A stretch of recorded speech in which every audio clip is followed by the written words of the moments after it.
Hi everyone, I am so excited for today's video because I finally have with me my Chikuhodo MKUM powder brush. Isn't it beautiful? That's what we're going to be doing today. We're going to get to know this brush and then we're also going to talk about it. So this is my Chikuhodo MKUM or Ume powder brush. Now, ume is the Japanese word for plum, so this is actually very fitting for the season because this is plum, and around like mid-February or like late Feb to late March, the plum tree starts to blossom.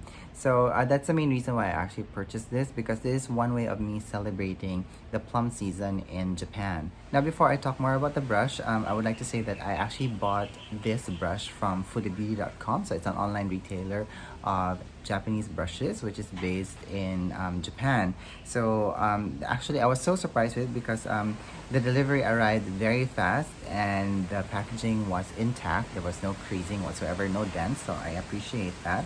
So when I opened the packaging, the brush actually came in a very nice gold box like this. Of course, the name Chikuhodo is there. And can you just see how beautiful the light reflects off of the box? It's so pretty. And then you just open it and it's just there inside with this nice red inlay. And of course, you can see like some Japanese motif here around the box. Now, one other thing that I was so surprised also is that the box was actually wrapped in paper like this, and there's this nice small ume or plum blossom sticker on it. So it's very cute. Oh, it's a nice touch, don't you think?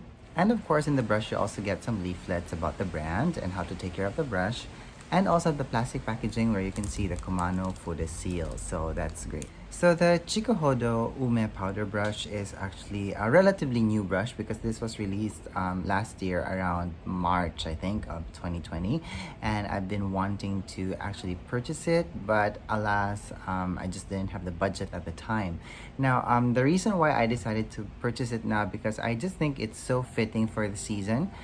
Because although here in the Philippines we only have a wet and dry season, but it's also nice to be part of a much more bigger story. So usually in Japan, plum blossoms bloom in the dead of winter. So it's a sign that actually the cold season is ending and spring is about to come. So they actually bloom before the cherry blossoms bloom in Japan. So but for me, if I'm going to look at the poetry and in the meaning of plum blossoms, to me they represent how it is to be resilient, how it is to overcome hardship, and also it's just like the transitory nature in life, because sometimes when it's very dark and it's very cold, eventually everything blossoms. So I think it's just very benefiting for me symbolically to have this brush at the moment, because 2020 has been a hard year for everyone, and now that I'm able to go back to work and I'm able to start purchasing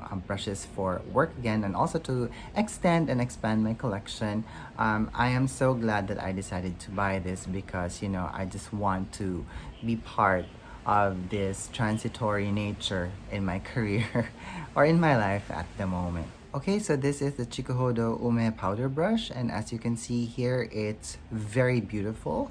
And I do love the texture of the ferrule and of the handle. It appears to be a matte black, but it doesn't. It has a nice sheen to it, which actually is great because it actually works in making the colors of the blossom and the branches and of the moon pop out. Now, according to the fudebeauty.com website, the handles are actually made or designed using the Yamanaka lacquering technique.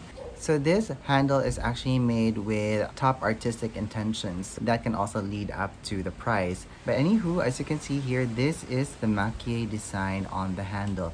It doesn't cover the entire handle, by the way, but it just covers the front portion of the brush. And you have a lot of gold design here, and the pink and the white spots that you see here are actually the plum blossoms. And I also like that you see here, like you have like a nice golden moon, because to me the golden moon has yellow tones in it, and it actually just makes all of the violet colors or all of the plum colors from the blossoms actually pop out. And if you observe enough, there are actually some sparrows here on the branches of the plum tree. Isn't that so cute? And I like this attention to detail of actually putting the sparrows because it just makes it a much more living design instead of it just being like an inanimate object. Now I do appreciate these kinds of things because lacquering is very difficult, and you know, creating this very matte nice texture on the handle alone would take hours, days even, just to perfect.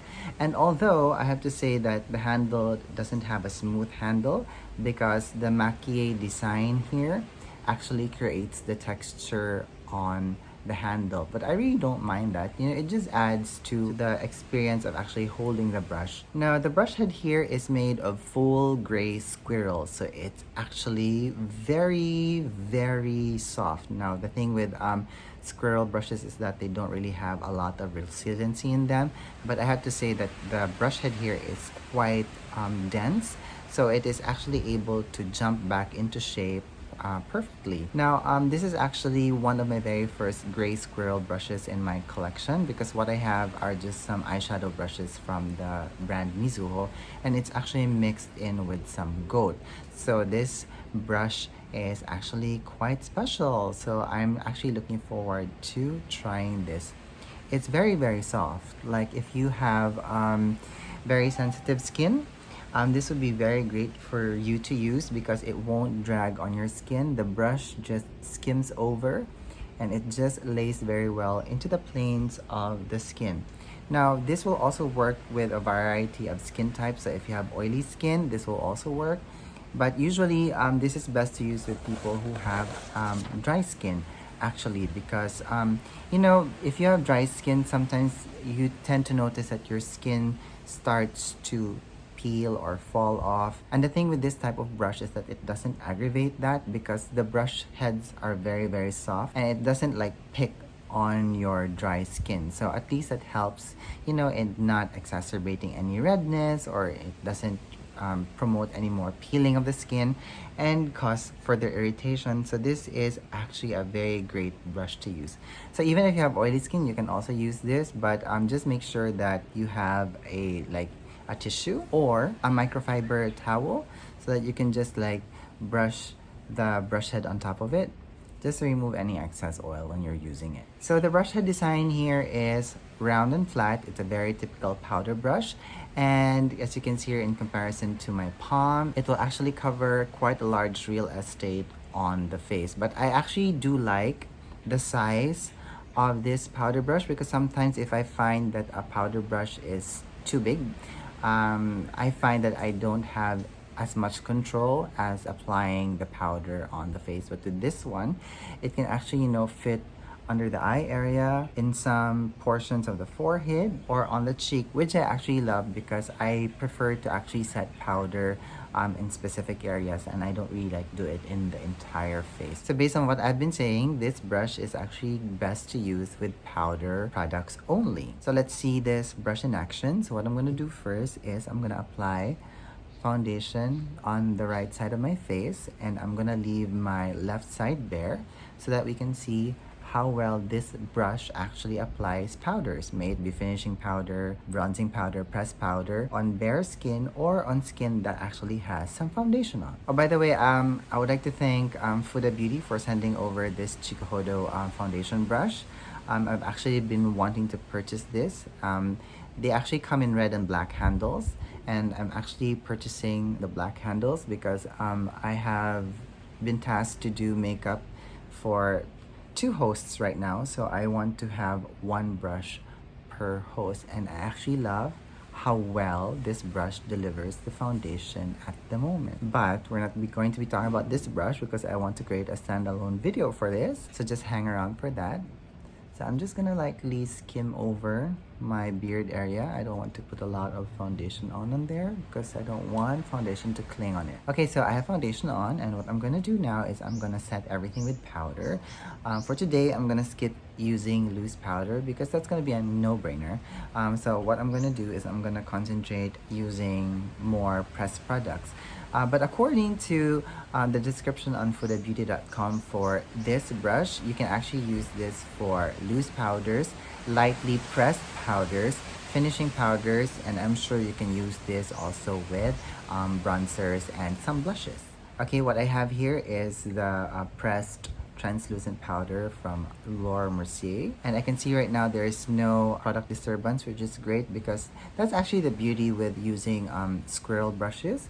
They actually don't disturb a lot of products on the pan, so you tend to have less fallout. Now the design of this brush head is actually round and flat, so this is actually great for setting your foundations with powder, and it's also best to use it in a tapping motion. Now the reason why I like to use a tapping motion when I'm setting foundations is because sometimes if I use sweeping or much more buffing motion, sometimes it disturbs the foundation on the skin. Now, it doesn't happen all the time, but it depends on the type of foundation that I actually used. Now, the great thing in using also like squirrel brushes is that it doesn't pick up a lot of product, so it helps you to build the coverage that you actually want. But this is a very soft brush, guys. Like, oh my god, it's so soft, it feels so silky.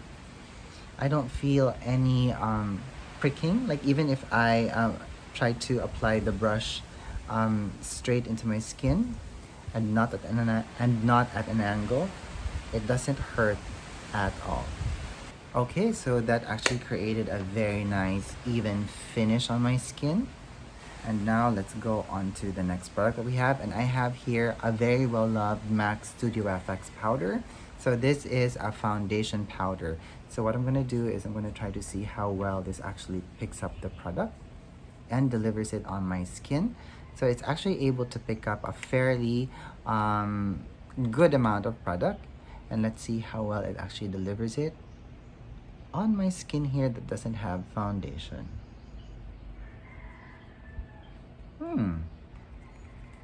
This delivers it fairly evenly and fairly well, because sometimes with this powder, I have noticed that if I use denser brush, it picks up a lot of product, and it also delivers a lot of product on the skin, and when that happens, it actually makes my skin look quite cakey, which I don't like. So this actually delivers a very even powder application. So on the right side of my face, this is how my skin looks like with foundation and some pressed setting powder on. And this is how it looks like with MAC Studio FX powder. Okay, next what we're going to do is we're going to be applying finishing powders. Okay, so what I have here is my Guerlain Meteorite Doré finishing powder. So what I'm going to do is I'm going to flip this over and give it a little shake.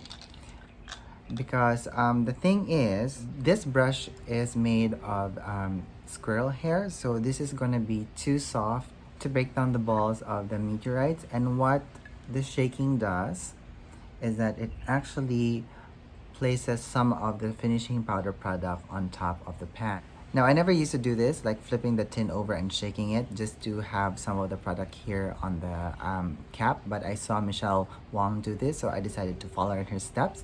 And I'm just gonna pick up some of that product, and as you can see here, it's all there. And let's just apply it generously, and let's just spread it on areas where I want to have some glow. So what I'm gonna do now is I'm gonna dip the brush on the meteorites, because what happens after you flip the tin over, the powder actually rises and sits on the pearls that's at the very top of the tin. Now the foundation that I use is actually mattifying foundation, so using this finishing powder will actually just give the glow back into my skin. Now the thing with using squirrel powder brushes is that it actually takes a while to build the coverage that you want and that you need. And I think that's great because it's actually very difficult to remove makeup once you have it on, especially if you like use a very heavy hand. So that's the reason why I actually like having squirrel brushes in my kit, because it helps me to build the intensity and the coverage that I want. Now I really do love the scent of Guerlain meteorites. I think they remind me of a very elegant woman and just makes me just feel very soft and very girly at the same time. Alright, so I love how this brush enabled me to deliver a very nice subtle hint of glow onto my skin. And the softness of the brush head, again, I can't believe it. And in using the Guerlain meteorites right now, it's actually making me feel quite luxurious at the moment. I actually can't stop like brushing the brush on my face. It's so great. Okay, next what we're going to do is we're going to apply some bronzer, and I'm just going to gently sweep the brush on the product. And I'm just going to apply it in a bronzer kind of way, and I'm just going to gently skim it over. And I see right now that it actually applies a very sheer amount of bronzer product. So that's actually great, because sometimes if you use too much bronzer, it kind of looks muddy. And I can see right now that it's actually applying a very even and a very well diffused amount of bronzer on my skin. And it's also quite natural. No, not natural, but it looks like it's there that it's not. And I like that. Okay, so what I've realized right now is that if you have like very high pigmented bronzers or even blushes, in using this brush, it actually helps you to create a layer or a much more lighter application, a much more delicate application of color instead of one high impact application.